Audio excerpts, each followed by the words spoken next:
Life was just on your back. Everything was coming at you. It just seemed like you would never get out of that pit. But then think about what happened. Something good happened. You may not have been able to really recognize it in the moment, but I guarantee you, if you look back, somebody came and said something. There was some kind of blessed news that came along, but it was after you had to already experience the trial, the tribulation, the test. And God does that. God tests us and then blesses us. So the test that you're in right now, the trial that you're feeling, the difficulty, it will pass. And you don't have to quote scripture. You don't have to go back through any sacred text because you're living a sacred life. You experience many different things that you can take for personal account. You can take your own personal experiences, and knowing that life cycles, you already know the outcome just by your past. So you might say, well, Necole, it just keeps coming and coming and coming, and I just can't get above water. I just can't seem to catch a break. And you might feel like for decades there's been something that has kept you stuck or behind or just sad, miserable. But I'm telling you, it's in those times where we have to look outside of ourselves and we have to see the God in that circumstance. We have to see God in our everyday. We have to see God in other people. We have to see and hear and receive divine source through different ways. So learning how to hear from God is super important, especially when we're going through. So hearing from God can be your child coming up to you and just rubbing your back. Your 3-year-old, when you're sitting on the corner of the bed and you're crying and all hope is lost in your world, you can't pay the bills, you don't know what's going to happen tomorrow, you don't know what's going to happen in the next hour. So you feel broken. But your baby, your fur baby, your human baby, somebody comes up to you and tries to make you feel better. That's God moving through them. And so you may overlook them. You may not be able to get out of your misery in that moment to just see God, to hear from God. Does that mean that God won't show up again? No. Spiritual superstar, God shows up like multiple, back to back to back to back. And so it's so important that you recognize that. It could be the feather that you see when you storm out of the house. It could be the bird that just comes up to you and seems to just know exactly what you're going through. Just by their energy, they sing to you. It could be the butterfly that mysteriously lands on your lawnmower as you're mowing the lawn, tears crying, screaming down your face or streaming down your face, and you don't know what to do next. I felt that a couple summers ago. You know what? And it was around this time because it was the Scorpio, either the Scorpio new moon or full moon. It was a full moon. It was a Scorpio full moon. And I was mowing the lawn, and it's loud. And a baby butterfly landed right on the bar of the lawnmower. So literally, I'm mowing like this, and a butterfly landed right there.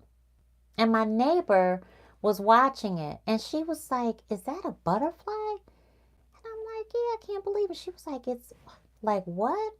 But you know what? That signified transformation. That what I was going through, she didn't know what I was going through, but God did, and sent that butterfly because I knew that a butterfly, it symbolizes transformation. and that all of that madness I was going through was ending. So a metamorphosis was happening. And so there's signs, there's symbols, there are many messages that are sent your way by God. So it's so important that you understand whatever you're going through in that moment, it is just the test. It's the test of faith. And you will get through it. You will get through it. Or you will climb over it. Or you will decide, this isn't my battle to fight. You know, you will give it back to God. And you have the power to do that by just saying, no, this isn't mine.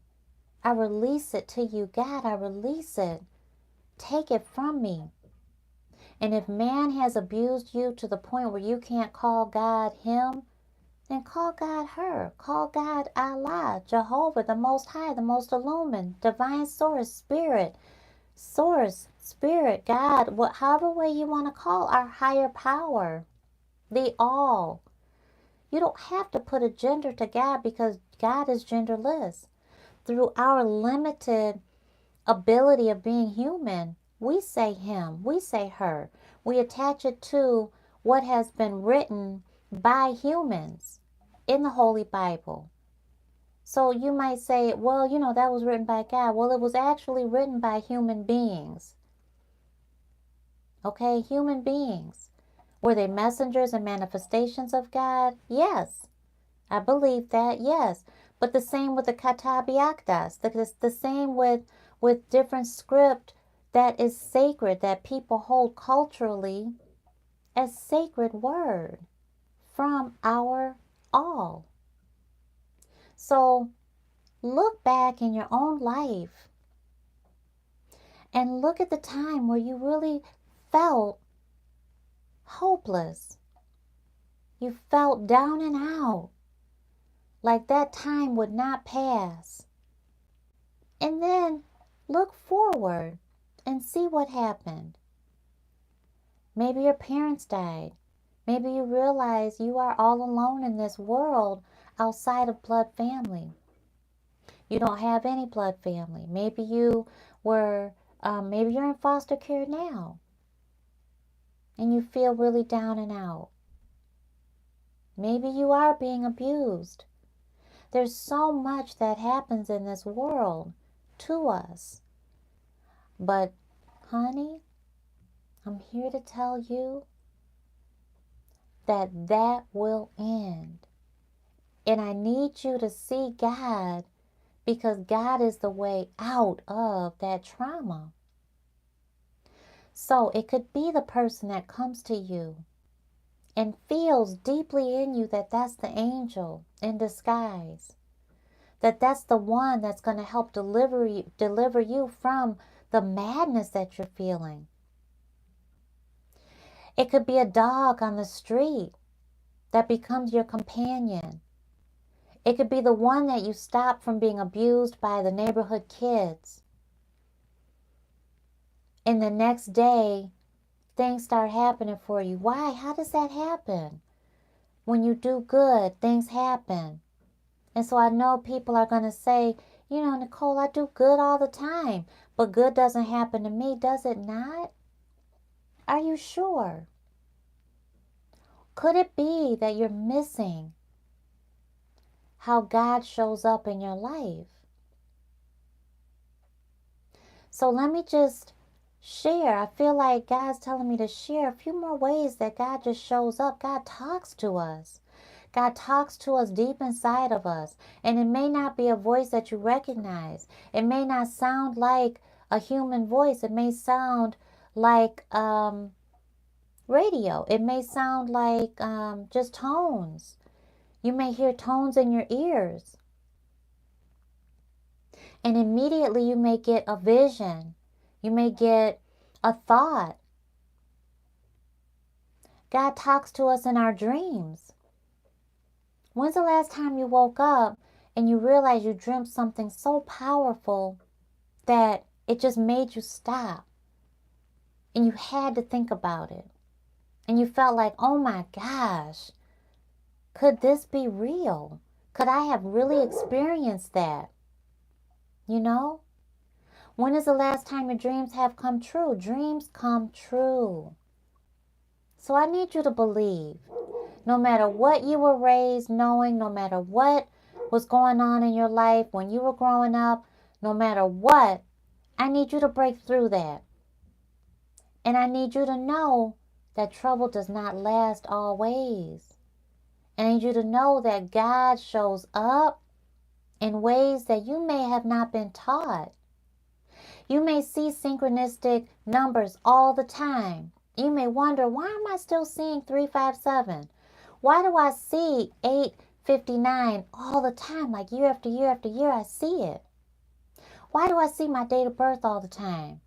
My mom's date of birth. Why do I keep seeing this number? You may think, okay, I'm going to play that in a lotto.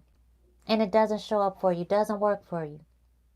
Because that's not the message. So I need you to just pause when that happens and just really sit in that moment and listen to the voice that comes to you.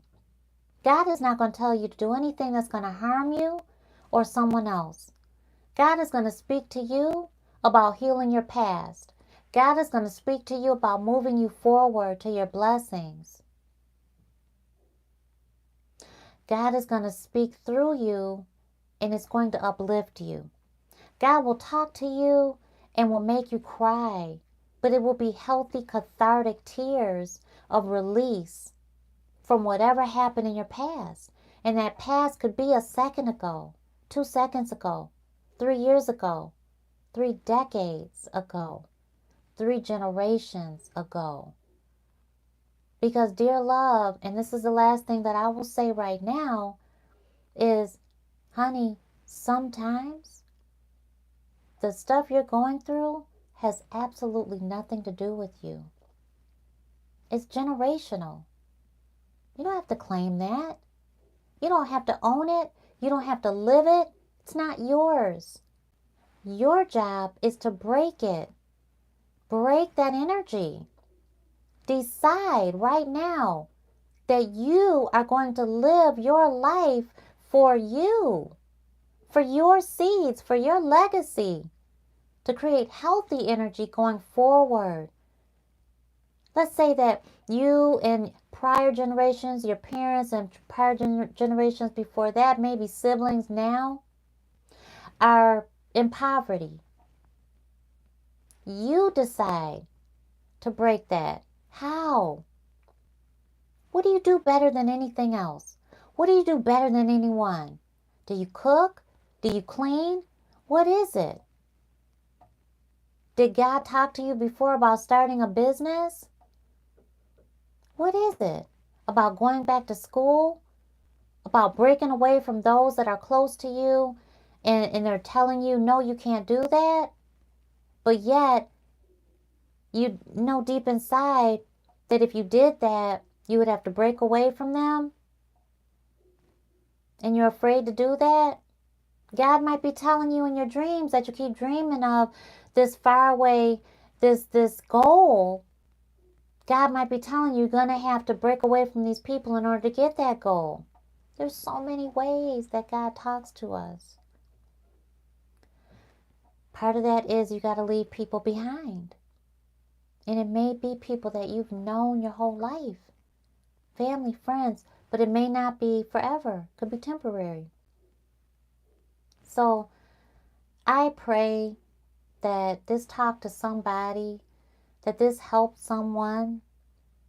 And if it did, hit the thumbs up button and let me know, because this was so strongly on my soul, and I pray that it just served as a blessing to somebody. Because the truth is, hard times do not have to last long. And that test will come before the blessing. So stay focused on the blessing. I love y'all. I'll see you very soon.